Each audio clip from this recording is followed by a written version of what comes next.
Mm, ¿Me escuchan? Creo que tengo un problema aquí con el... Sí, sí se escucha. Sí, lo escuchamos.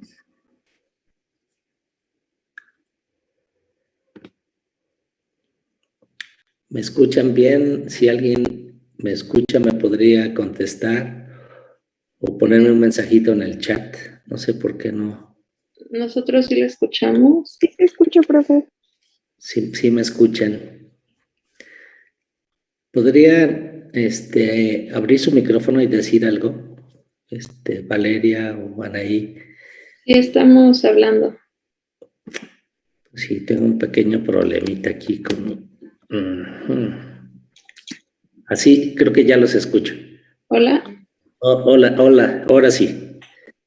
Muchas gracias. Bueno, ¿cómo les va? ¿Ya listos para continuar con nuestra clase? Ok.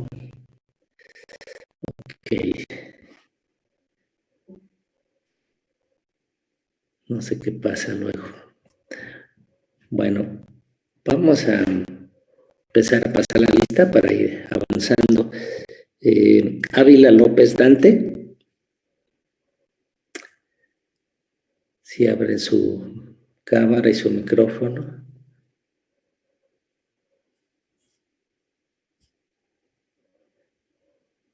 Perdón, cualquiera puede abrir su micrófono y decir algo, a ver si sigue funcionando el micrófono. Hola. Hola. Sí, todo bien, muchas gracias. Entonces yo creo que nada más Dante no está. Benítez Cardoso Efraín. Presente. Gracias. Sí, te veo, te escucho perfectamente. Campos Mendoza Manuel.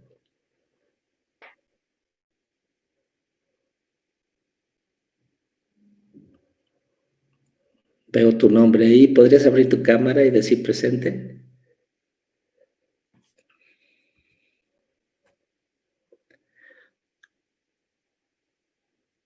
Bueno, si no se puede, no te preocupes. Cárdenas Meléndez Andrea. Presente, buenos días. Buenos días. Gracias a ti, sí. Te veo y te escucho fuerte. Duarte Puente Andrea.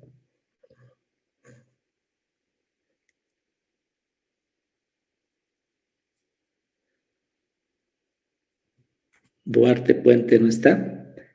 Enríquez Trujillo Brandon. Hola doctor, buenos días, ¿cómo está? Perfecto. Gracias. ¿Te cortaste cabello? No, nada más me lo agarré. Funciona bien, gracias. Hernández Torres Miriam. Buenos días, presente. Buenos días. Gracias. Hurtado Álvarez Salondra.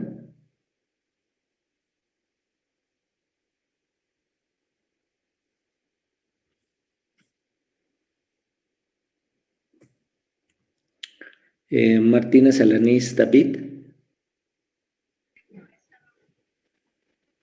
Presente, buenos días. Buenos días. Ahí estás. Sí, gracias.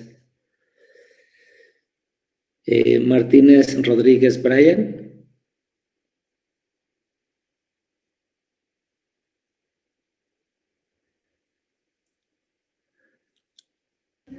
Profesor, Sí. está Andrea Puente, se le apagó su computadora y por eso no pudo contestar hace rato. Bueno, creo que todavía no se puede conectar, de hecho, todavía. Ahorita va a pedir que la acepte, yo creo, ¿verdad? Sí. Y cuando entre, le pongo asistencia. Muchas gracias. Sí. Profesor, Sí. ¿Quién es? soy Manuel Campos, Manuel Campos. Sí. De acuerdo. Sí, te puse. Es que sí, aquí estoy. ¿Perdón? Sí, ya ¿Sí me ve? te veo y te escucho y ya te Es que puse.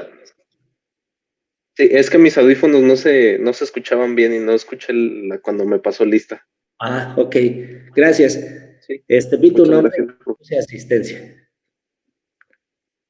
Gracias por la aclaración. Martínez Rodríguez Brian.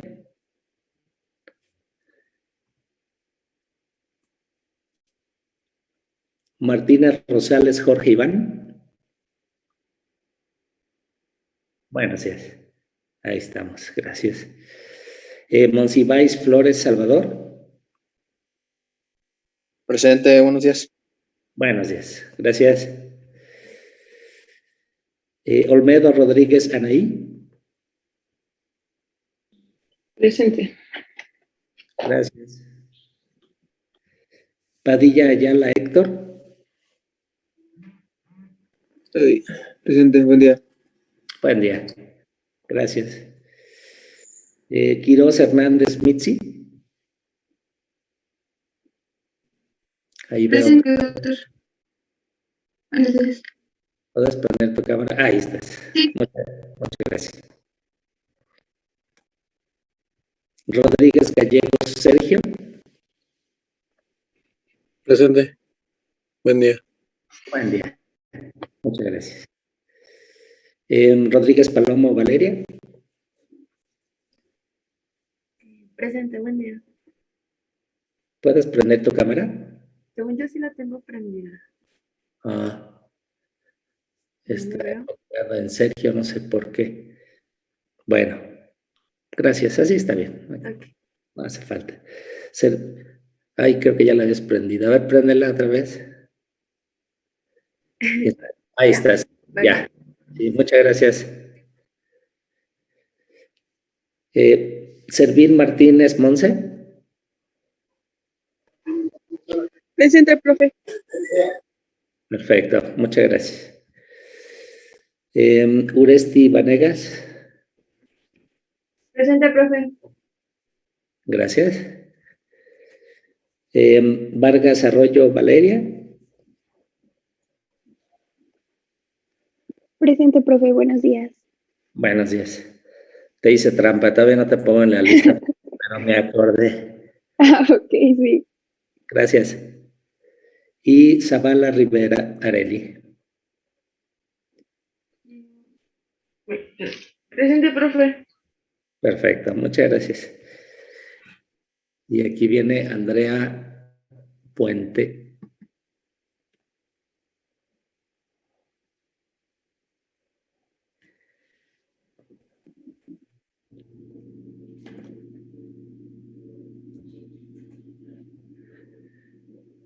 Ok, bueno. Ya te puse asistencia, Andrea.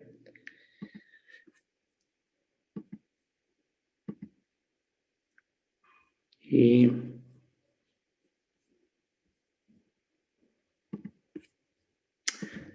entonces, ¿dónde se fue?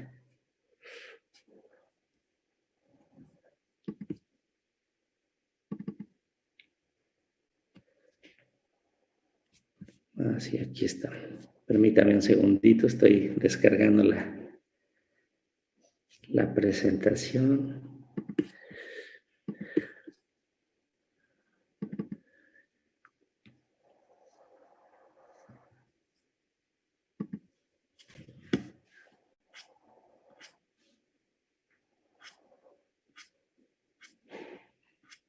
Bueno, en la clase pasada revisamos este sistema del péptido señal, que es una región que está al principio de aquellas proteínas que tienen que ser reclutadas al retículo endoplásmico durante su síntesis. Revisamos rápidamente el sistema.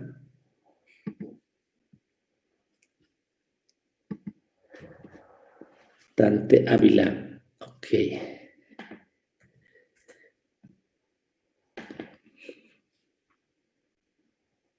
Entonces, Dante Ávila y Andrea ya les puse asistencia. Entonces, revisamos este sistema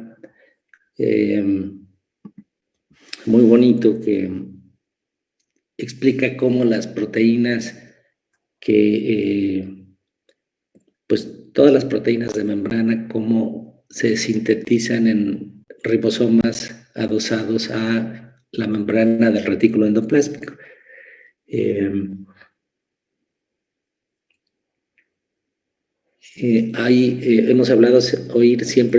Hemos oído hablar siempre del retículo endoplásmico rugoso, y por definición de clases básicas sabemos que es una estructura de la célula que tiene ribosomas asociados, ¿no?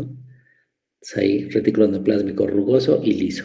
El rugoso es el que tiene ribosomas y el liso es el que no los tiene. Bueno, pues esos ribosomas, cómo se unen a la membrana del retículo, hemos estado viendo que esta unión implica que el ribosoma está sintetizando una proteína y que el destino de esa proteína es pues insertarse en alguna membrana de la célula, o bien también las proteínas que son solubles, pero cuyo destino es ir al interior de algunos organelos, como lisosomas, o que su destino es ser secretadas o liberadas de la célula al medio extracelular, pues también se tienen que sintetizar en ribosomas unidos al retículo. Al final, como ven en esta imagen, el ejemplo que está aquí es justamente de una proteína hidrosoluble. Esta partecita verde hasta abajo pues representa esa proteína hidrofílica, está en el lumen o en el tubo del retículo, y vamos a ver posteriormente que por tráfico vesicular pues se va a expulsar de la célula. Y entonces decíamos que péptido señal es este segmento rojo, está saliendo de la cavidad de las unidades grandes del ribosoma, y en cuanto sale de esa cavidad hay esta estructura, SRP, dijimos que tiene un RNA y varias proteínas. Una proteína se va a encargar de reconocer ese péptido señal, y otras proteínas al unirse al ribosoma van a inhibir temporalmente la síntesis de la proteína.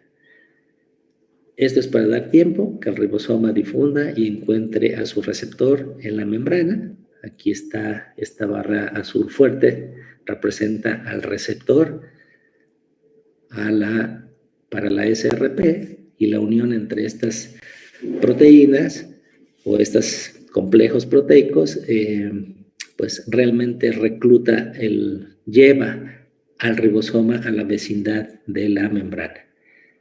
Una vez ahí, a un lado de este receptor a la SRP está un translocador de proteínas, y entonces se va a alinear de alguna manera, el péptido señal va a penetrar esa cavidad. Vimos el esquema, este canal proteico está cerrado para que no difundan los iones, azúcares, aminoácidos de un lado a otro de la membrana del retículo, pero el péptido señal interacciona con ese tapón, lo hace a un lado y se introduce por esa cavidad, ¿sí? Y eventualmente el ribosoma se queda nada más unida a la membrana en esta condición. El ASRP y el receptor se separan, y el ribosoma queda solito con la proteína que está sintetizando, siendo translocada a través de esta estructura. Si alguien tiene alguna duda de esto, que es nada más un pequeño repaso, pues díganlo con confianza. Este es el translocador. Dijimos, tiene como dos partes simétricas. Es una sola cadena, son tres proteínas, alfa, beta y gamma, pero la alfa es con mucho la de mayor tamaño, tiene dos regiones muy parecidas una a la otra, y se asocian entre sí para formar ese canal. Ese canal tiene ese tapón amarillo, entonces el péptido señal tiene que interaccionar con ese tapón para hacerlo a un lado, acá a la derecha se ve el amarillito, ya se hizo a un lado, y para poder ocupar el péptido señal pueda penetrar ahí, ¿no? Entonces, el péptido señal es el inicio de la proteína en síntesis que penetra el translocador, pero el resto de la proteína va a seguir ahí, va a seguir translocándose. Si hablamos de una proteína hidrosoluble que va a acabar en el lumen del retículo, bueno, pues entonces la translocación va a seguir impulsada por la síntesis de la proteína. En el sitio catalítico del ribosoma se pega un enlace peptídico tras otro y esto va empujando a la proteína que sale como un chorizo por ese canal del ribosoma hasta que se termina de sintetizar la proteína y se cae al lumen del retículo endoplasma.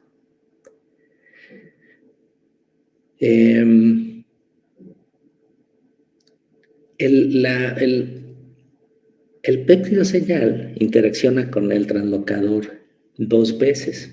Una es para quitar el tapón y entrar, y la otra, cuando ya penetra lo suficiente, para interaccionar con la pared del translocador y abrir una cavidad por la cual difunde, imagínenselo, aquí está cortado transversalmente. Entonces, el puntito, el círculo rojo en realidad es un cilindro que proyecta hacia atrás, representando el péptido, y entonces el péptido señal tiene que difundir hacia la bicapa lipídica, que es lo que rodea al translocador, y ahí va a ser cortado por una proteasa. Entonces, el péptido señal se remueve de las proteínas una vez que éste ha cumplido su función, sus 2 funciones. Primero, abrir el canal para meterse por ahí, y la otra es abrir este mismo canal, pero lateralmente, de tal manera que ese péptido señal pueda salirse y ser cortado acá afuera por una proteasa especializada que está asociada con el translocador. Dijimos también que las proteínas de membrana que tienen varios segmentos transmembranales, lo cual sería evidente con varios picos en la curva de hidrofobicidad, de hidropatía que vimos en alguna clase pasada. Entonces, esos péptidos hidrofóbicos cada vez que se acaben de sintetizar, van a abrir este canal para difundir hacia la bicapa lipídica. Bueno. Ahí está otra representación.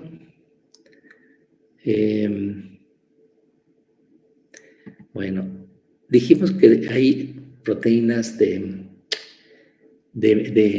tienen un cruce transmembranal y un péptido señal. Entonces, en este caso, el péptido señal funciona como señal de inicio de la transferencia, y esto sigue translocándose hasta que se encuentre con esta región. Cuando la región transmembranal naranja llegue al translocador, ahí se detiene y el resto de la proteína se queda afuera. Y aquí está la peptidasa del péptido señal, que es representada por este amarillo. Cada molécula de translocador tiene asociada una peptidasa que va a ser responsable de cortar el péptido señal. Ya la proteína no lo va a necesitar más, no es parte de la proteína madura, y después otras proteasas van a degradar el péptido a sus unidades aminoacídicas para reciclarse. Ahora, curiosamente, hay proteínas que no tienen péptido señal, pero que acaban en la membrana. Este es un ejemplo, les platiqué la vez pasada. Aquí la proteína se hace en un ribosoma libre, en el citoplasma, y cuando se sintetiza el segmento transmembranal, porque damos por hecho que tiene un segmento transmembranal, entonces la SRP reconoce ese segmento como péptido señal. Obviamente este péptido señal o este fragmento de la proteína no se va a remover de la misma, porque pues está en la mitad de la proteína, ¿no? Es una región interna donde si la cortamos, pues vamos a mochar la proteína en dos y ya no va a cumplir su función. Si está con esa topología, si se acomoda así en la membrana, es porque pues así es como funciona, ¿no? Así hace falta. Entonces, la SRP reconoce no solo al péptido señal al inicio de las proteínas, sino también segmentos transmembranales internos en la proteína. Y aquí la proteína se puede acomodar de dos maneras y dijimos que las cargas que rodean al segmento transmembranal pues son fundamentales. Bueno, hoy les quiero continuar esta historia. La tercera opción sería, o créanme, hay un número grande de proteínas que tienen un segmento transmembranal al final de la proteína, en el extremo carboxilo terminal. Ahora, ¿cómo llegan esas proteínas a la membrana? Entonces ya dijimos que cuando el péptido señal está al principio, en cuanto sale, se une la SRP. Dijimos también que hay proteínas que no tienen este péptido señal, pero tienen un segmento transmembranal interno, que en cuanto sale, también es reconocido por la SRP. Y pasa lo mismo que dijimos. Se pega la SRP, inhibe la traducción, difunde el ribosoma a la pared del retículo, se une la SRP con su receptor, se alinea el segmento del translocador, etc. Ahora vamos a ver el caso en donde la región transmembranal está al final de la proteína. Entonces este no es un caso hipotético, sino que es real, un número grande de proteínas, porcentaje alto de proteínas, entre el 3 y el 5% de las proteínas membranales pertenecen a esta categoría, ¿sí? Entonces, estas proteínas en inglés se llaman TA proteins o tail anchored proteins. O sea, son proteínas ancladas en la membrana por la cola, por la parte final, ¿no? Y entonces, para empezar, pues la inserción en el retículo, créanme, está mediada por este segmento transmembranal y por lo tanto la inserción ya no puede ser cotraduccional, o sea, no puede ocurrir, al mismo tiempo que la proteína se está sintetizando.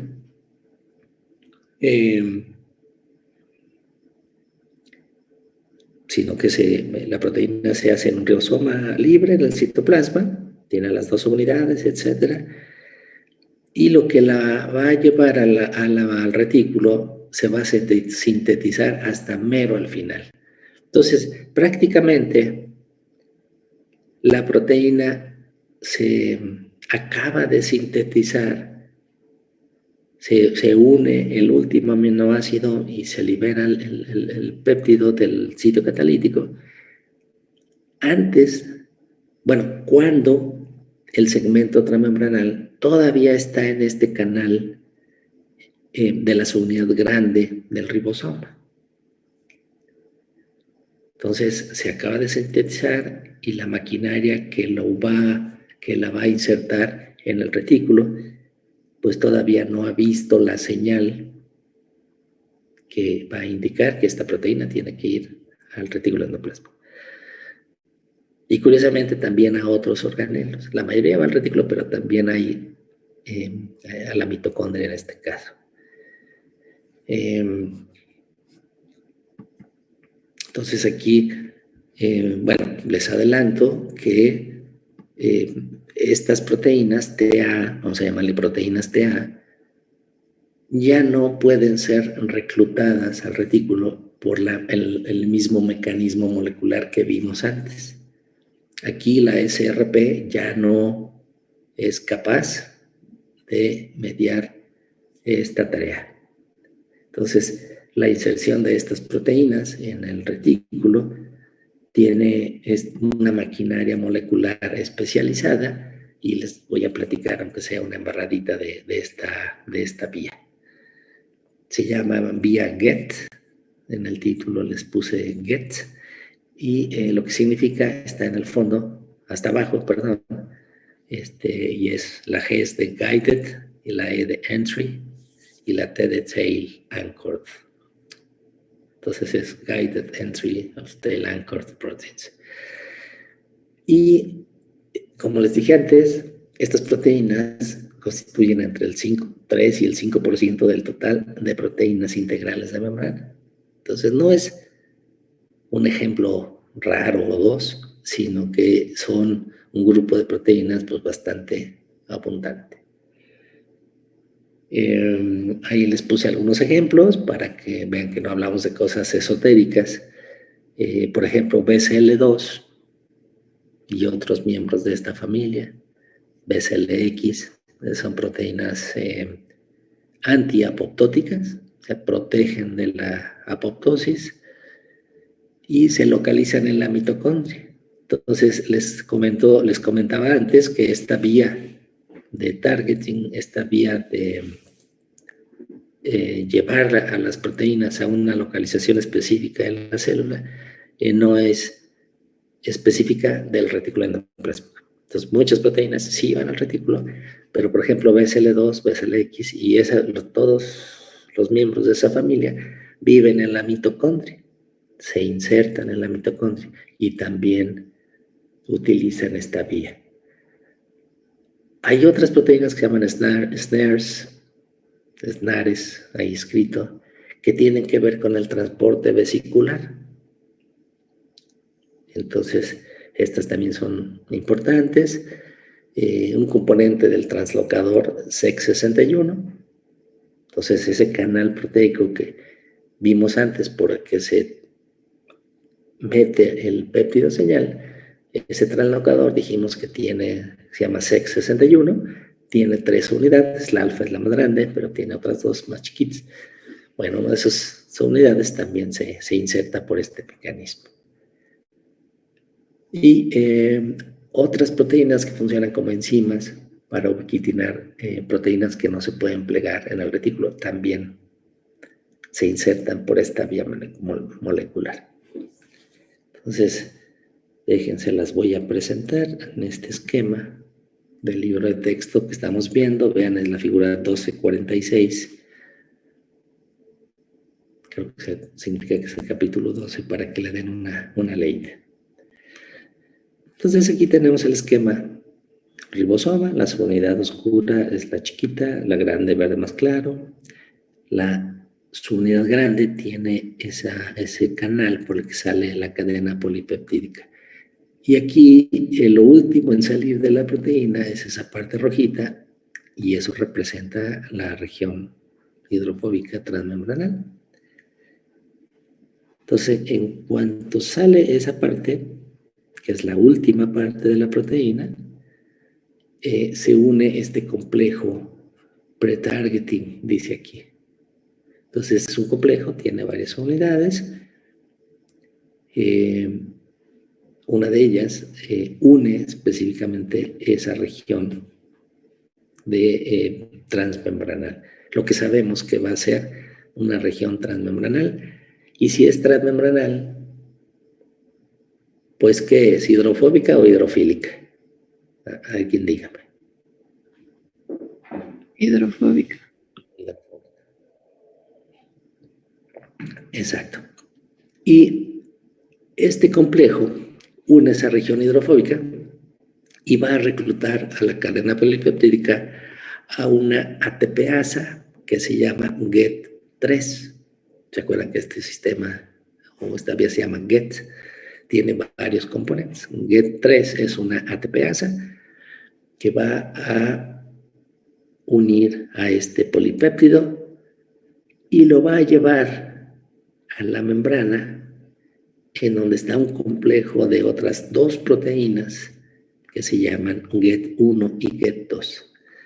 Este complejo funciona como un translocador y va a recibir al polipéptido de GET3 y lo va a insertar en la membrana, como se ve aquí. Y pues podríamos calificar de péptido señal, ¿verdad? Porque es el péptido que lleva la inserción. Este péptido no se remueve por una peptidasa, sino que esta proteína se va a mantener en la membrana a través de esa región transmembranal. Sí, la tepeasa hidroliza el ATP y se disocia de ahí y ya permite que la GET1 y GET2 pues trasloque el péptido. La región transmembranal se inserte. En realidad aquí no se transloca, se inserta la región transmembranal y de alguna manera también hay una apertura lateral que permite que salga del complejo proteico y quede en la bicapa lipídica que hemos revisado en clases pasadas. Entonces es un sistema muy bonito, ¿no les parece? Yo honestamente no sabía nada de estos sistemas hasta hace muy poco y todavía me da gusto platicarlo porque se ilustra la belleza de la biología. Este sistema es complejo. Este es de una revisión del 2010 que vi por ahí. Básicamente es lo mismo. Aquí hablan de este complejo. Aquí está GET4, GET5, que no hablamos antes. Está una heat shock protein, una SGT2. Y acá está la proteína con tail, con su cola hidrofóbica, ¿no? Entonces, y aquí está GET3, que ya se las presenté. Y acá abajo está GET1, GET2, que es la translocasa que inserta el segmento transmembranal en la membrana del retículo. Entonces, solo se los quise poner aquí porque una complejidad, o sea, todo es muy complejo, tiene más componentes de los que uno quisiera. Pero piensen, una de las tareas que deben de cumplir estas maquinarias es mantener a la proteína sin plegarse.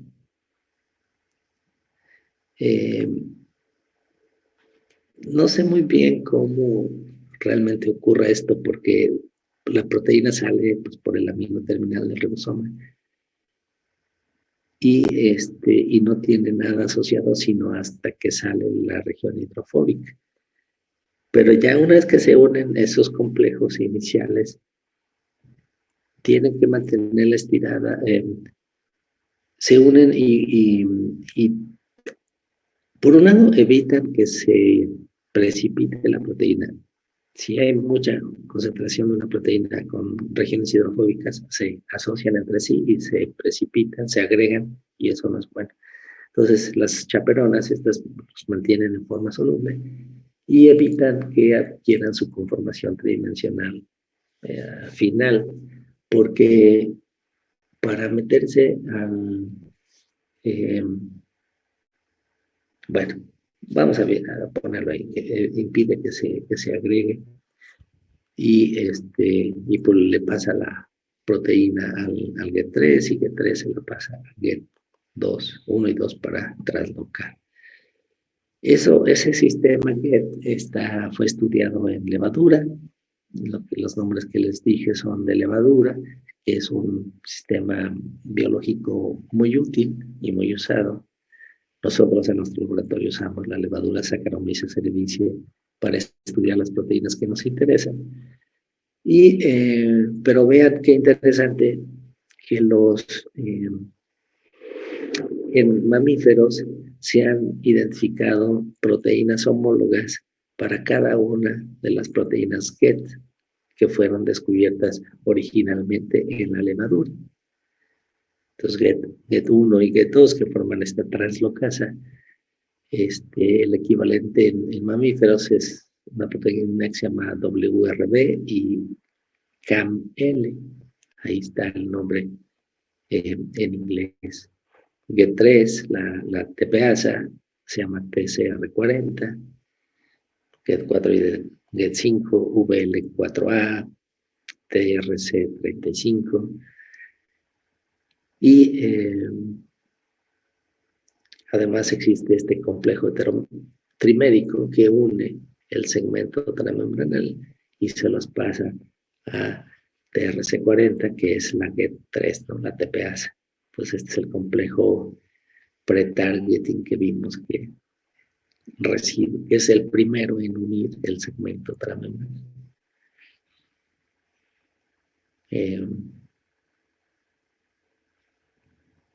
Bueno, al menos les quiero comunicar lo bonito y lo complejo de la biología. No sé si tengan preguntas.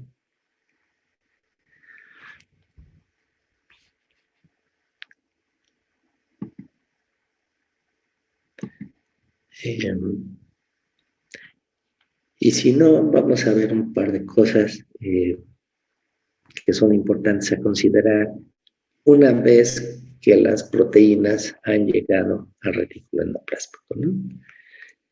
Entonces pensemos, por ejemplo, en las proteínas que son reclutadas por la SRP, que entran al retículo.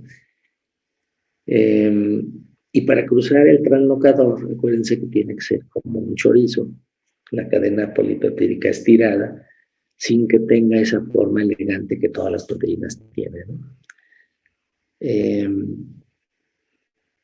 Entonces, eso significa que la proteína tiene que plegarse.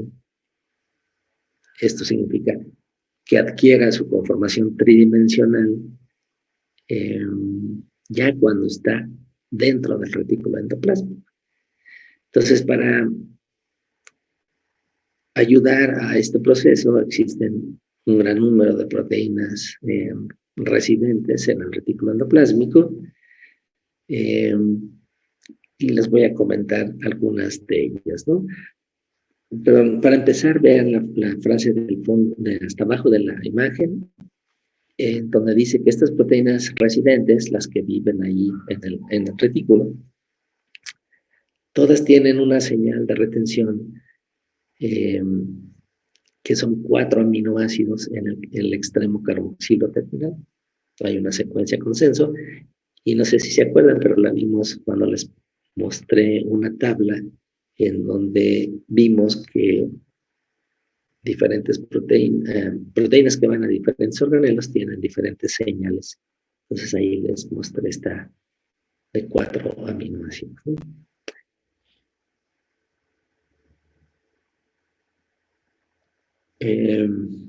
Bueno, entonces una proteína muy importante es una que se llama PDI, ahí está arriba en rojo, Protein Disulfide Isomerase. Es una isomerasa de puentes disulfuro. Es una enzima que introduce los puentes disulfuro. ¿Qué son estos puentes disulfuro? Pues es la unión entre dos átomos de azufre. El aminoácido que tiene el azufre es la cisteína. La cisteína en su grupo lateral tiene un grupo SH. Y los puentes disulfuro son entre dos cisteínas que generalmente están alejadas en la secuencia primaria de la proteína. Aparece internamente una cisteína, luego ocurren, no sé, 50 aminoácidos y de repente aparece otra cisteína. Bueno, ya de forma espacial, esas dos cisteínas pueden quedar vecinas una con la otra, perdón, y este grupo lateral, SH, se oxida para hacer un puente covalente entre los dos átomos de azufre. Ahora, esto no ocurre de forma espontánea, sino que hay una enzima que cataliza esta reacción, que es justamente la que les estoy platicando, la PDI. Estos puentes disulfuro son muy importantes para definir para alcanzar la estructura tridimensional de una proteína. La mayoría de las proteínas requiere de una estructura específica para funcionar. Y la introducción de estos puentes de disulfuro muchas veces son esenciales para que alcance esta conformación. Porque estos puentes son como grapas que mantienen unidas diferentes partes de la proteína.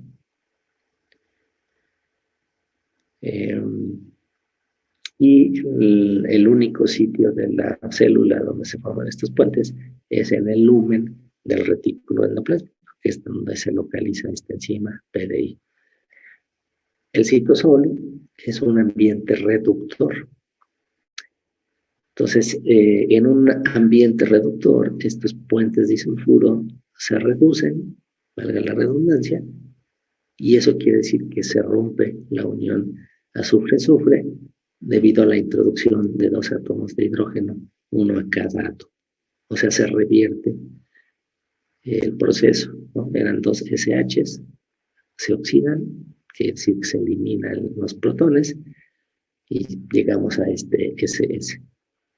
Ahora, si un puente de disulfuro se reduce, quiere decir que se introdujeron hidrógenos, un hidrógeno a cada átomo de azufre, rompiendo este enlace.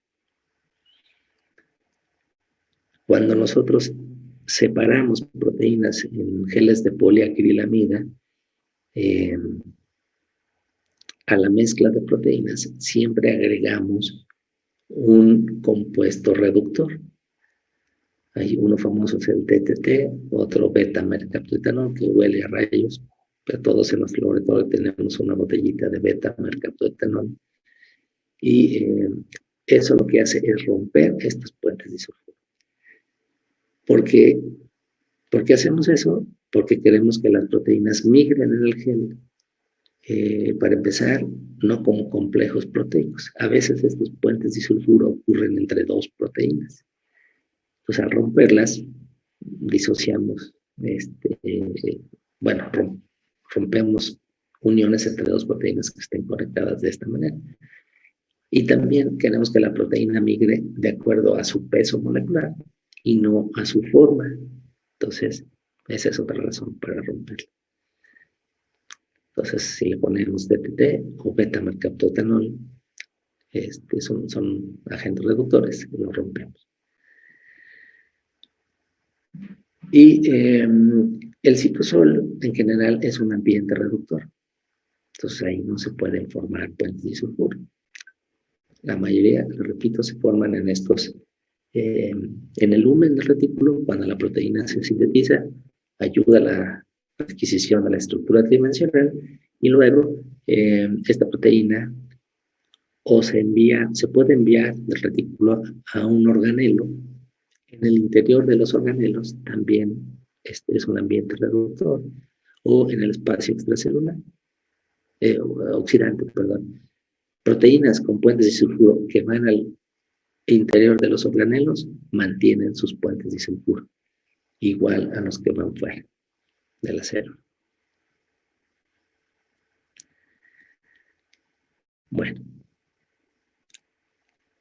Otra proteína que ayuda al plegamiento, en el título dice que se plieguen y que se formen los complejos proteicos. Entonces también ensamblar el complejo es importante. Muchas proteínas son unidades de complejos proteicos y el complejo es realmente el funcional. Otra proteína que ayuda mucho es una chaperona que se llama BIP. Eso significa Binding Protein, proteína de unión. Binding es unión, Binding Protein, ¿no? Esta proteína también ayuda al plegamiento correcto en el retículo. Ya vimos a BIP antes como una chaperona que jala las proteínas, aquellas proteínas que no se insertan al retículo por el péptido señal, sino después. Entonces la BIP como que los jala hacia el interior del retículo. Otra modificación que ocurre en el retículo endoplásmico es la glicosilación en asparaginas. Se llama N-glicosilación porque ocurre en asparaginas y el símbolo en letra única de la asparagina, del aminoácido asparagina, es una N.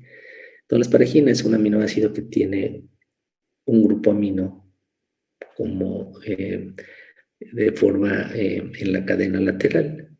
Aquí se ve en la figura, tenemos una cadena polipeptídica con su extremo amino terminal y carboxilo terminal. Internamente en la proteína tenemos el aminoácido asparagina. Este es el carbono alfa, al que está unido el carboxilo y está unido el amino, ¿no? En la cadena lateral de la asparagina hay un grupo amino. Entonces, en ese grupo amino es donde se une una cadena de azúcares. Entonces, las proteínas se glicosilan, se les adiciona, se les une covalentemente una molécula de azúcar. Y eso va a ser importante. Al ratito vamos a ver para qué. Por lo tanto, quisiera comentar que no cualquier asparagina puede ser glicosilada. La N-glicosilación ocurre en asparaginas que están dentro de una secuencia consenso, que es muy sencillita. En realidad es la asparagina, un aminoácido cualquiera, y luego tiene que haber una serina o una treonina. Cuando esto ocurre, entonces, dentro del retículo endoplásmico se le va a adicionar en bloque esta unidad, este azúcar complejo que tiene 14 unidades. Tiene 2 unidades de N-acetilglucosamina, tiene no sé cuántas de manosa y tiene 3 que son los polígonos azules y 3 unidades de glucosa. Entonces son 14 moléculas de azúcares unidos entre sí, formando una unidad que se transfiere al grupo amino de la asparagina dentro del retículo endoplásmico cuando está dentro de esta secuencia consenso.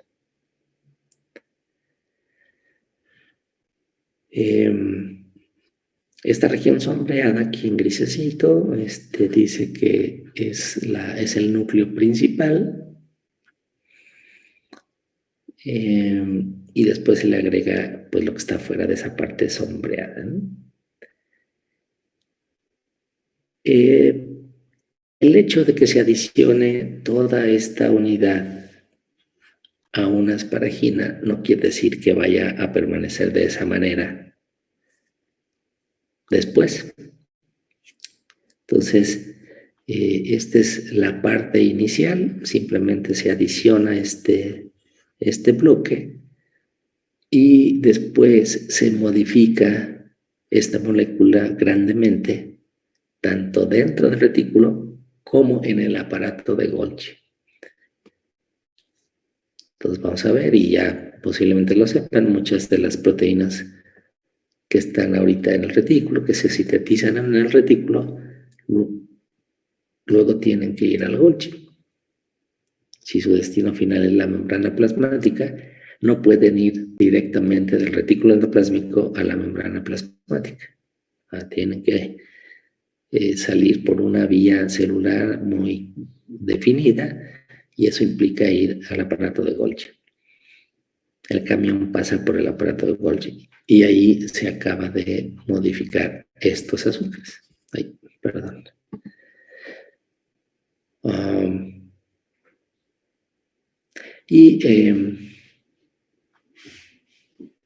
En el citoplasma, Solo la glicosilación que puede ocurrir de las proteínas en el citosol, pues es más bien medio aburridona, porque nada más se le puede pegar N-acetilglucosamina a una serina o treonina. Entonces, acuérdense que la gran mayoría de proteínas de la célula se sintetizan en ribosomas libres en el citoplasma. Entonces, esas proteínas, la glicosilación que pueden tener, pues es más bien modesta, no es muy sofisticada como la N-glicosilación.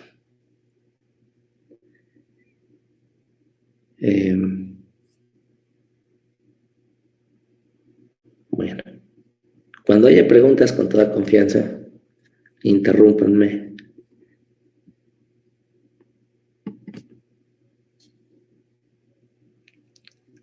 La proteína que se encarga de adicionar esta unidad en bloque a la asparagina es una oligosacaril transferasa.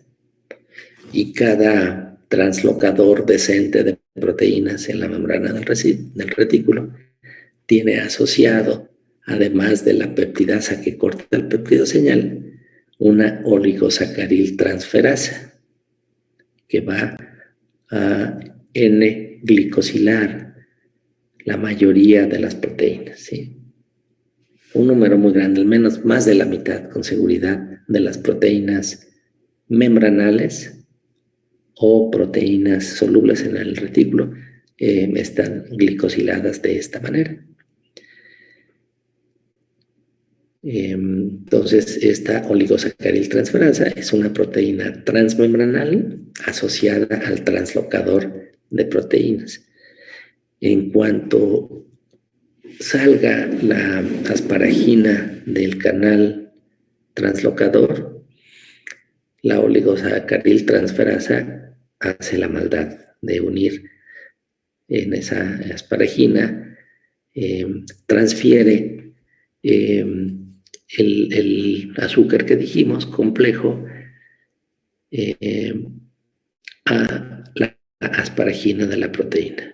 Ahora, ese azúcar está unido a la membrana por un lípido especial que se llama dolicol.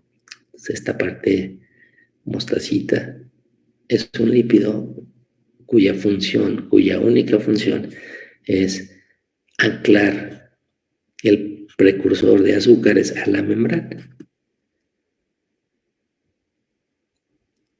Y este bloque de azúcares está unido al lípido por un enlace de pirofosfato. Son dos fosfatos. Este es un enlace de alta energía, de tal manera que la enzima no requiere ATP o energía de otra fuente adicional, sino que aprovecha la energía almacenada en este enlace para transferir, como dijimos, todo el bloque de 14 unidades a la asparagina de la proteína vecina.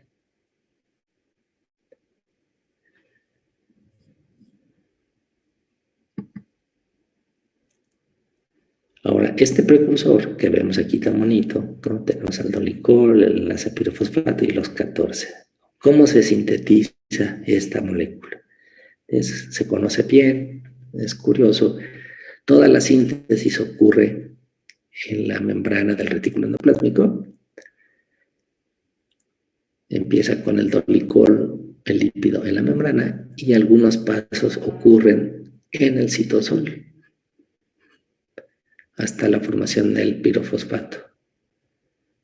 Una vez que se llega a este punto, hay un flipping o una translocación del lípido donde se voltea.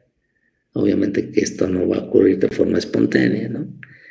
Y ya de repente los pirofosfatos que estaban del lado citosólico acaban en el lumen del retículo.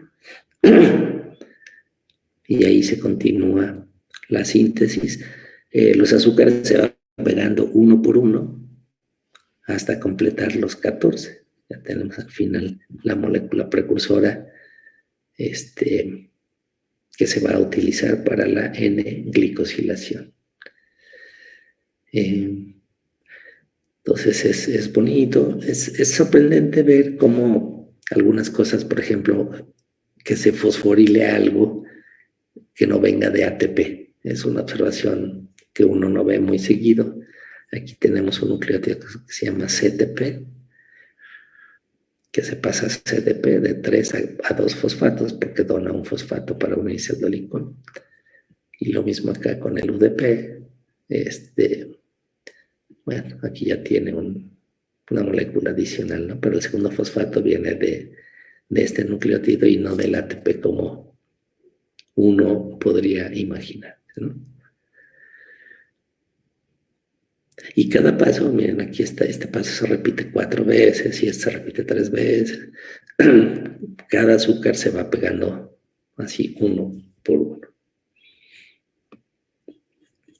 Y al final pues ya tenemos este sustrato bonito para la enzima oligosacaril transferasa.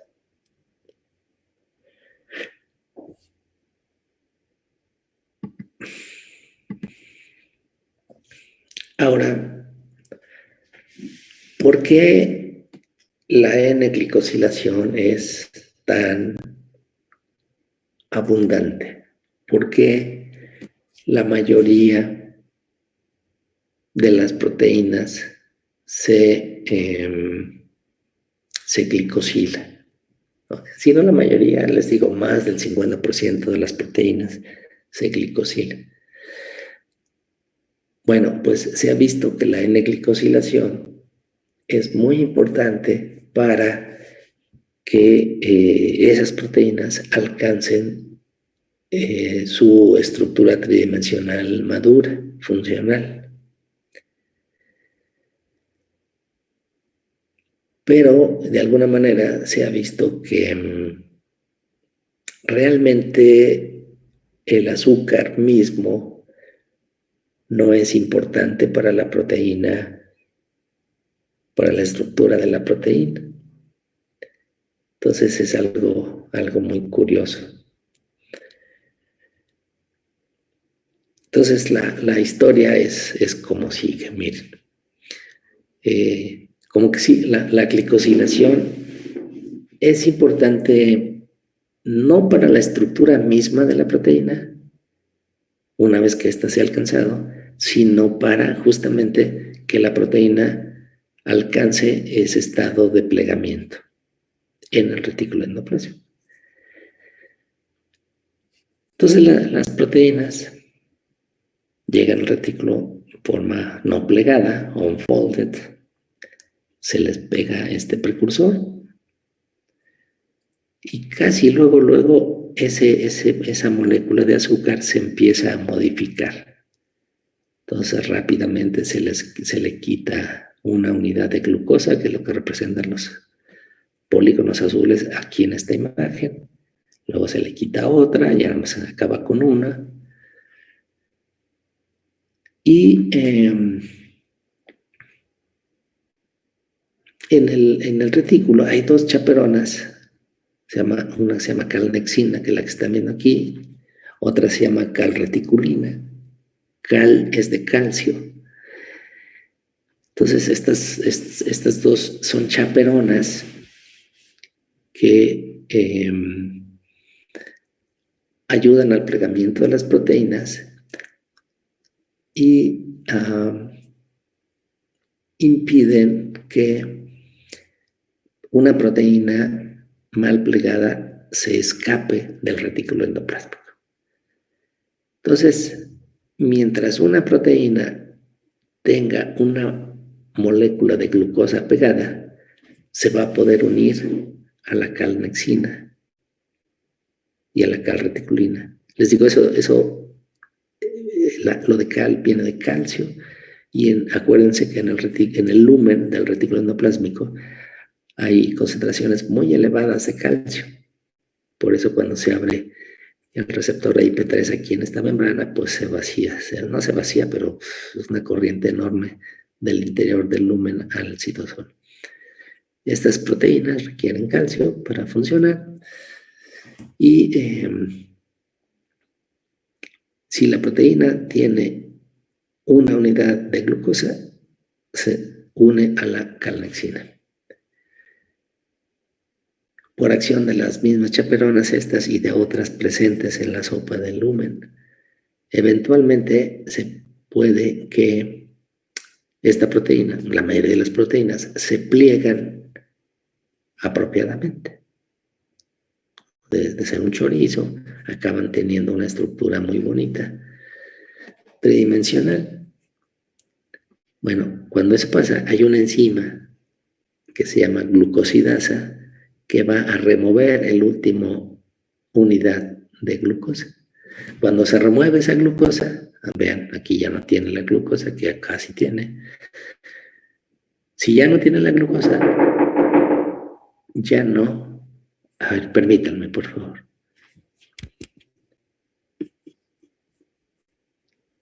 Mónica.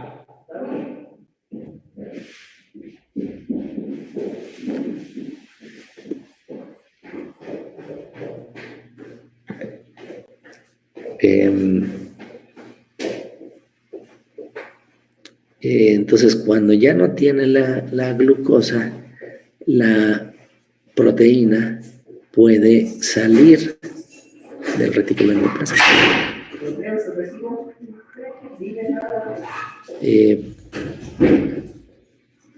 Ahora, el sistema es muy inteligente y si esta proteína no está bien plegada, entonces es reconocida por una enzima que se llama por la glucosiltransferasa, aquí mostrada como naranjita, que le va a pegar, aquí si sigue uno esta flecha, le va a pegar una unidad de glucosa pues al resto que quedaba de la unidad de la N-glicosilación. Y entonces se vuelve a unir a la carnexina y no va a poder salir del retículo.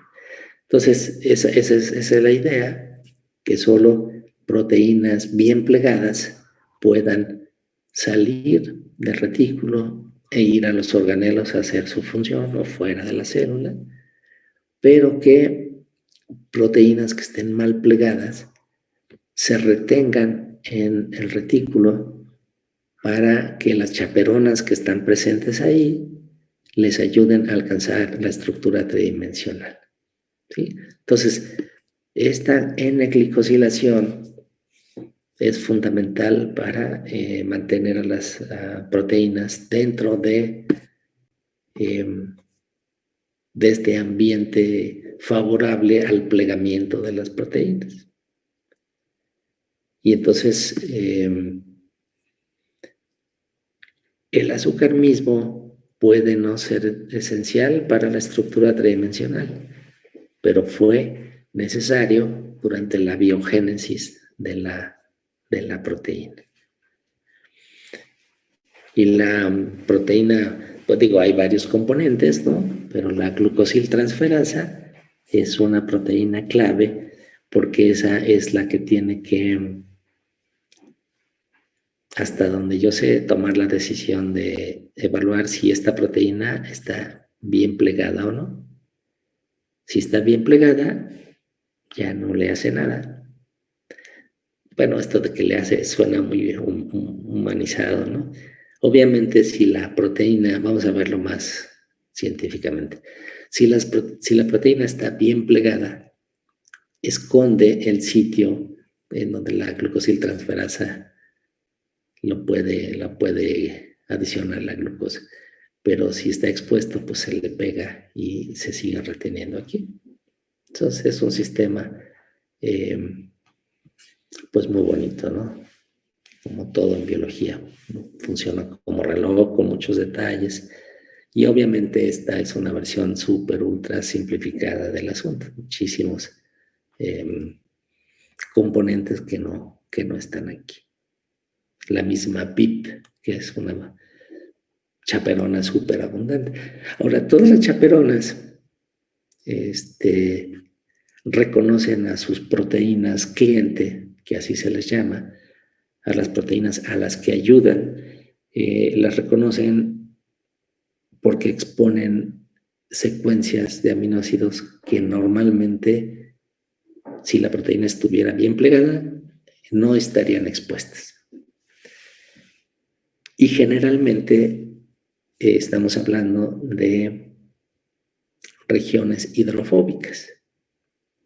Como hemos visto en este curso, tanto en proteínas como en lípidos, o en membranas, perdón, cuando hay regiones hidrofóbicas expuestas al agua, pues eso no es normal, ¿no?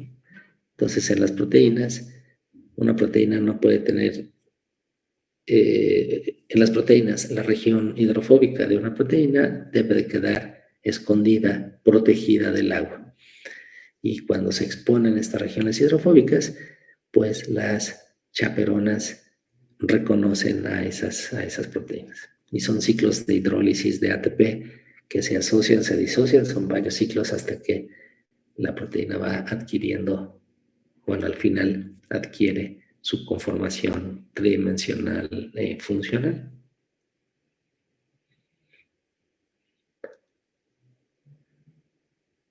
Bueno. Entonces, ahora hay un gran número de proteínas en donde por más que la célula trata de plegarlas, repite este ciclo varias veces y no se puede, y no se puede, y no se puede. Entonces, en lugar de atascarse la célula permanentemente tratando de componer algo que no tiene compostura, lo que ocurre es que las proteínas que no se pueden plegar, aquí de misfolded protein, una proteína no plegada, esa proteína se retrotransloca. Aquí está el mismo translocador por el que llegó, sirve para que esta proteína salga del retículo endoplásmico y al pasar por ahí hay una E3 ligasa membranal que le va a pegar moléculas de ubiquitina. La ubiquitina es una proteína, como ustedes saben, pequeña, alrededor de 7 kilodaltones, si me acuerdo bien, 7, 8, que se puede pegar, se pega a una lisina en las proteínas y luego estas ligasas o el sistema puede pegar una segunda molécula de ubiquitina a la primera y luego una tercera para poliubiquitinar esa proteína.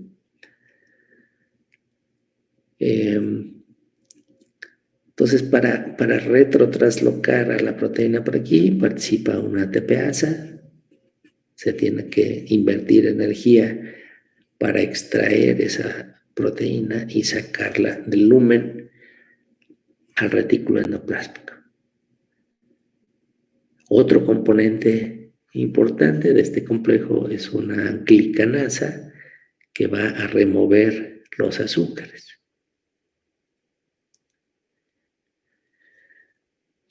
Y al final, pues tenemos la proteína en su forma simple, no plegada, poliubiquitinada. Como ustedes saben, existe en la célula una estructura que se llama proteasoma, o esa es la cámara de la muerte. Es una estructura en la que se degradan proteínas. Es un cilindro, en su interior hay peptidasas de muy diversa especificidad y la proteína se va a meter como un chorizo por esa cavidad y cuando alcance el interior se va a ir cortando en pedacitos que van a ser expulsados por el otro lado. Estos pedacitos, como riñoncitos que ustedes ven aquí, no son aminoácidos individuales, son péptidos no me acuerdo cuántos aminoácidos, pero gente ociosa que ha medido el tamaño de lo que sale por aquí y no, creo que son 7, 8 péptidos, aminoácidos, perdón, son péptidos cortos que posteriormente por otro mecanismo se pueden reciclar aminoácidos individuales. Importantemente, la cadena de ubiquitina sirve para reclutar a la proteína a el proteasoma, pero no se degrada. Entonces, la ubiquitina misma, hay enzimas que se llaman desubiquitinasas que van a remover la cadena de ubiquitina porque ya cumplió su función en el proteasoma antes de meter la proteína a la destrucción aquí, ¿no?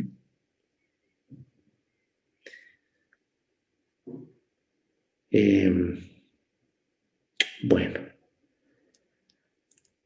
ahora dijimos que, bueno, ¿qué pasa si la célula tiene un exceso de proteínas mal plegadas? Eso puede ser un problema para la célula. ¿Cómo puede causarse esta situación? Bueno, pues si no hay chaperonas o si hay problemas con la glicosilación, etcétera. Si falla algo de la maquinaria que dijimos ahorita, pues obviamente va a llegarse a esta situación. Experimentalmente, ¿cómo le podemos hacer la maldad a la célula? Bueno, dijimos que en esta maquinaria, para que funcione, participan de manera clave proteínas que unen calcio. Hablamos de la calnexina, hablamos de la calreticulina. Calnexina es esta chaperona transmembranal, pero lo de cal es que requiere calcio. Entonces, hay una droga que se llama tapsigargina,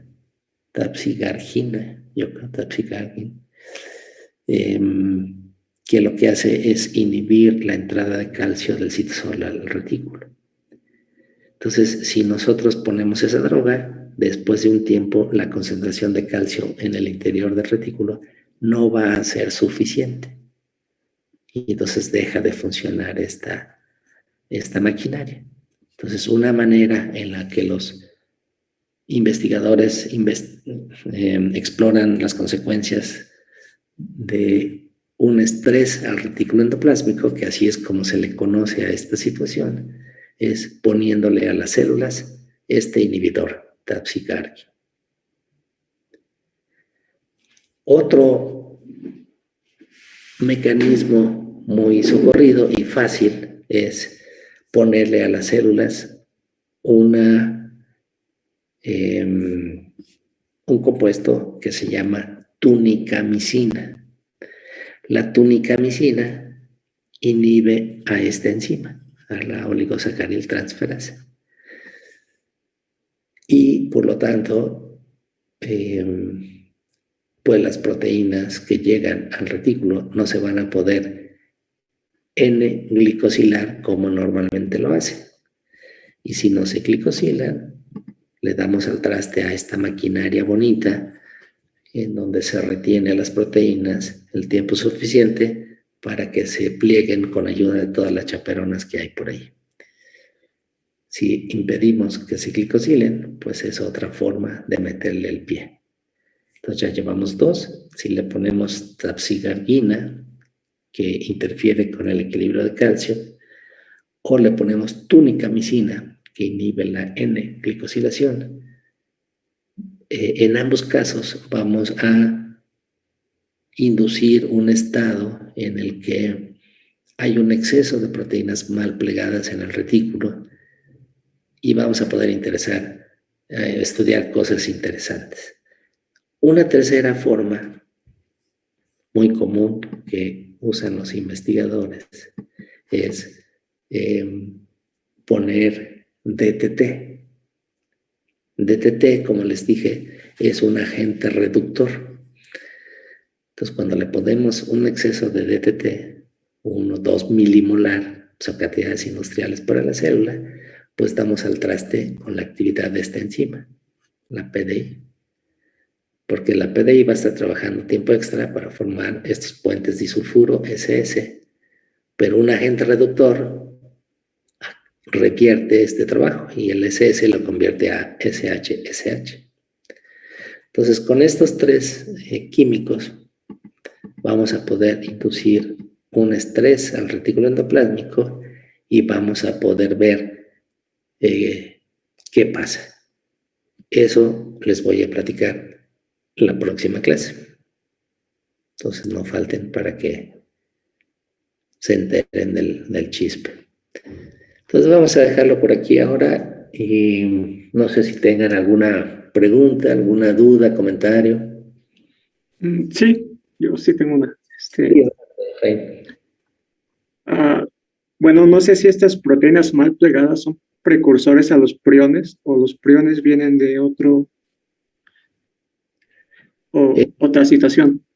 Sí, no, son otra cosa los priones. Sí, es una conformación específica de una proteína, no es obviamente la conformación funcional de una proteína. Una proteína pues tiene su estructura normal, funciona bien, y algunas proteínas pueden adquirir esta estructura pues patológica, ¿no? Curiosamente, son famosos en enfermedades neurodegenerativas. Y una vez que se adquieren esos priones, no se dejan destruir casi por nada y por eso acaban generando patologías. Y lo más desastroso de todo es que pasa algo que es absolutamente increíble, que es que una estructura proteica mal plegada se contagia a la población de moléculas que están bien. Entonces, estamos acostumbrados a que el DNA, los ácidos nucleicos, pues es el asiento de la herencia, pero esos malditos priones también pueden contagiar.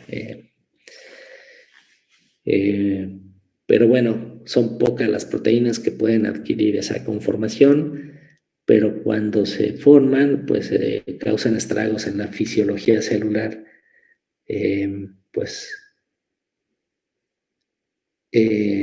no en parte por esa gran dificultad en ser destruidos, y bueno, pues inhiben a la proteína, la función de la proteína en cuestión, pues se inhibe por completo, ¿no? Pero es una situación diferente a esta. Digamos, aquí estamos hablando de cómo las proteínas adquieren su conformación durante su biogénesis, ¿no? ¿Alguna otra pregunta? Hagamos un comentario agregando a esto. Bueno, había leído sobre la enfermedad de le llamaban vacas locas, no me acuerdo el nombre científico, pero era mal plegamiento neuronal de proteínas, ¿no? Sí, tiene que ver con esos priones, ¿no? Son otras estructuras que no es a lo que nos referimos aquí. Aquí digamos, estamos hablando pues de un porcentaje alto de aproximadamente un 30% de las proteínas de nuestras células se tienen que plegar en el retículo endoplasmático. Pues se incluyen a todas las proteínas de membrana, a proteínas que se secretan de las células o proteínas que van a otros organelos, como lisosomas, por ejemplo, o el Golgi o el mismo retículo. Entonces, aquí es una cuestión poblacional. Y ahorita platicamos de los componentes principales, ¿no? Una serie de chaperonas. Las chaperonas son proteínas cuya especialidad es auxiliar a otras proteínas a adquirir su conformación final, funcional, o a formar complejos proteicos. Les ayudan entonces estos procesos. Y afortunadamente, digamos, aquí estamos hablando de un número grande de proteínas, pero también, y lo de los priones y vacas locas son contadas las proteínas que pueden adquirir esa conformación tan estable. Es muy estable, es contagiosa, es terrible, ¿no? Causa neurodegeneración. Eso de las vacas locas, imagínense comiéndose el cerebro de las vacas contagiadas y la gente se contagiaba. Pues era como que lo último que esperaban encontrar era una proteína, ¿no? Digamos, a lo mejor es un virus, una bacteria, ¿no? El cerebro estaba contagiado. Y no, al final, pues es una proteína que puede transmitir su conformación tridimensional patológica a otras proteínas de la misma especie, no a otras cualesquiera, sino las que son del mismo tipo.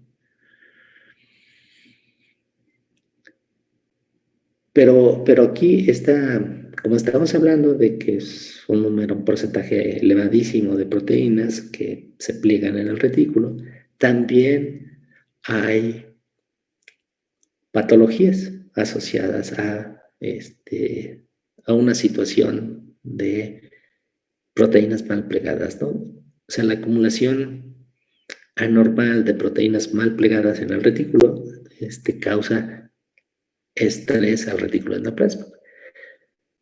Y esto ocurre en diversas patologías. Entonces yo les menciono 3 formas en las que un experimentador puede inducir esa situación. Si le ponemos tapsigargina, que interfiere con el equilibrio de calcio, le ponemos tunicamicina, que inhibe la N-glicosilación, o le ponemos DDT, que interfiere con la formación de puentes disulfuro. En esos 3 casos vamos a inducir una acumulación muy grande de proteínas aquí en el retículo.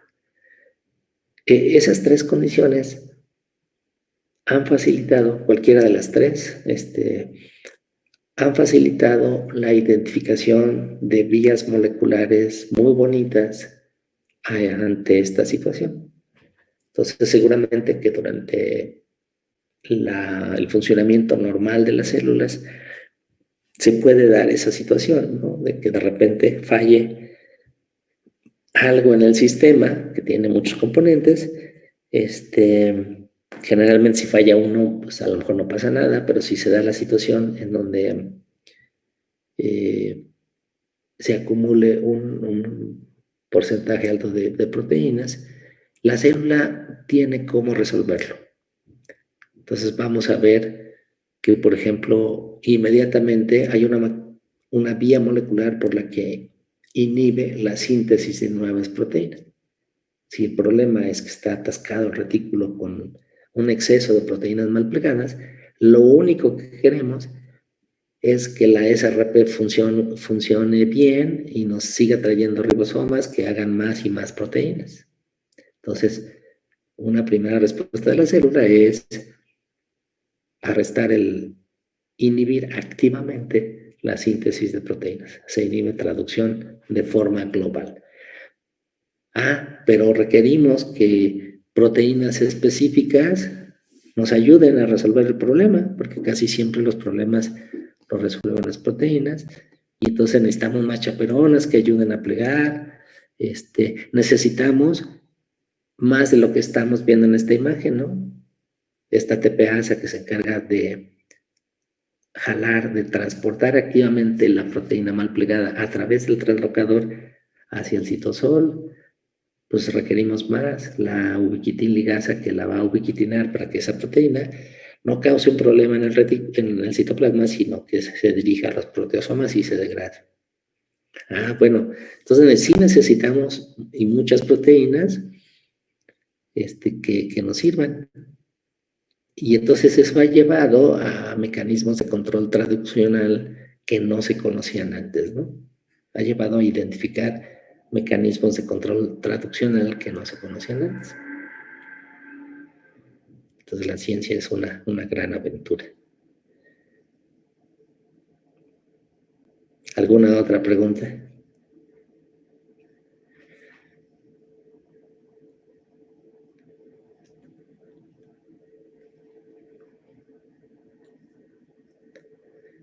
Tenemos que ir pensando en un examen, porque si no ya se va a hacer demasiado material.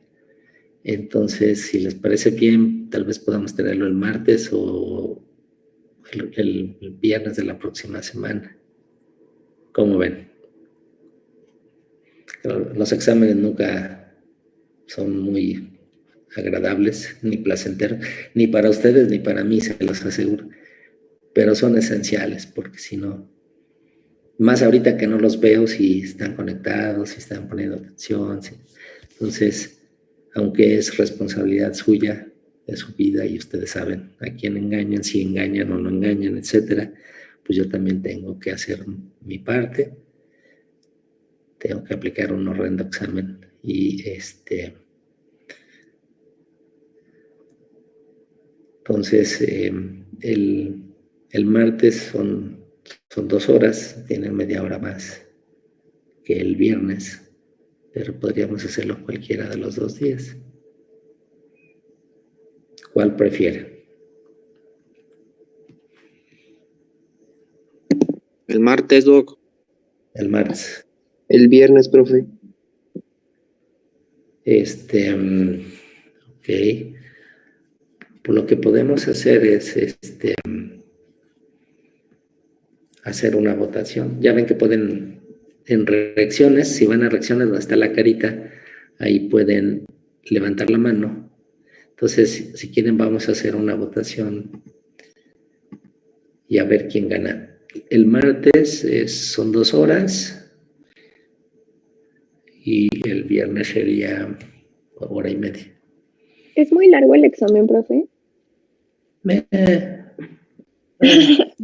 Yo por experiencia de mis compañeros son pocas preguntas, pero son muy extensos sus exámenes, entonces por eso yo le diría a mis compañeros que fueran 2 horas, porque 1 hora y media para mí no creo que sea suficiente.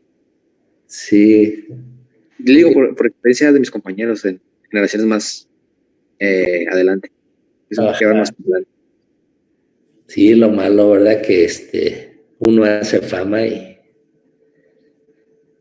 y sí tengo la mala costumbre de hacer muchos incisos, supuesto con la ilusión de que, porque uno cuando aprende como que da una idea general de las cosas, pero no basta con tener una idea aproximada, así redonda. En ciencia hay que ser específicos, ¿no? Entonces les pregunto, a ver, dígame 2 ejemplos de fosfolípidos que se localicen preferencialmente en la monocapa interna y 2 fosfolípidos que estén solo en el externo. O a ver, explique con detalle el experimento que demostró que la membrana plasmática tiene 2 capas y no más, ¿no? El experimento de los eritrocitos y que por qué ese tipo de células y cómo hicieron los cálculos para llegar a esa conclusión, etc. Entonces sí, soy medio latoso ahí. Y ya no me acuerdo si el tema del estrés al reticulo endoplásmico es bonito. Entonces, me parece que la podría dar en 2 clases. Entonces quedaría bien el viernes y el martes para hacer el examen el viernes. Pero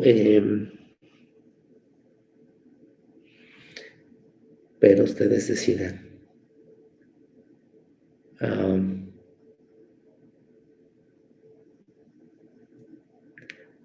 Sí. Entonces sí sería bueno el martes, si son 2 horas. Sí, yo creo que sí, ya me convenció. En realidad, como es el primero, en realidad son cosas muy fáciles y muy sencillas, pero no es así que diga, a ver, dígame usted la idea aproximada que tiene sobre tal cosa. O sea, pues uno tiene que estudiar y saber bien lo que Ahí está el libro de texto, tuvimos las clases, etcétera, ¿no? Entonces, a ver, los que quieran el martes, alcen su manita y ya los contamos. Tiene que votar por uno de los 2 días, ¿eh? O martes o viernes. Valeria, tu manita se te ve como pálida. ¿Te sientes mal? No. No sé por qué está así. Valeria y Andrea se ven así como pálidas. Bueno, entonces ahí, ¿cuántas hay? 1, 2, 3, 4, 5, 6, 7, 8, 9, 10, 11, 12, 13, pues ya. 14. Arely ya hasta aplaudió de gusto para el martes. A ver, otra vez. Entonces son desde arriba 1, 2, 3, 4, 5, 6, 7, 8, 9, 10, 11, 12, 13. Bueno, 13 o 14. 14, pues acá abajo dice. Estoy contento. Bueno, pues entonces gana el martes. Pónganse a estudiar. Yo les recomiendo que estudien sistemáticamente porque están invirtiendo en su vida. En las primeras generaciones, una muchacha se fue a Canadá, a una Argentina o a Canadá. Bueno, esto es un estudiante de biofísica se fue a hacer una estancia en Montreal y otra a Argentina. Y ambas regresaron muy sorprendidas por lo fuerte que trabajaban los muchachos. O sea, como que era impensable que uno estudiara para un examen 2 días antes, 3 días antes. Siempre había que estudiar muchísimo. Y bueno, pues sí, eso no sé por qué cae de sorpresa, ¿verdad? Siempre hay que hacer un esfuerzo sostenido. La mayoría de las cosas se les van a olvidar, pero si lo leen así por gusto, y, mira qué bonito, no nada más para vomitarlo todo en un examen, porque allí pues ni se disfruta, pues por supuesto que no. Entonces, pues su tarea ahorita es trabajar en ustedes mismos, ¿no?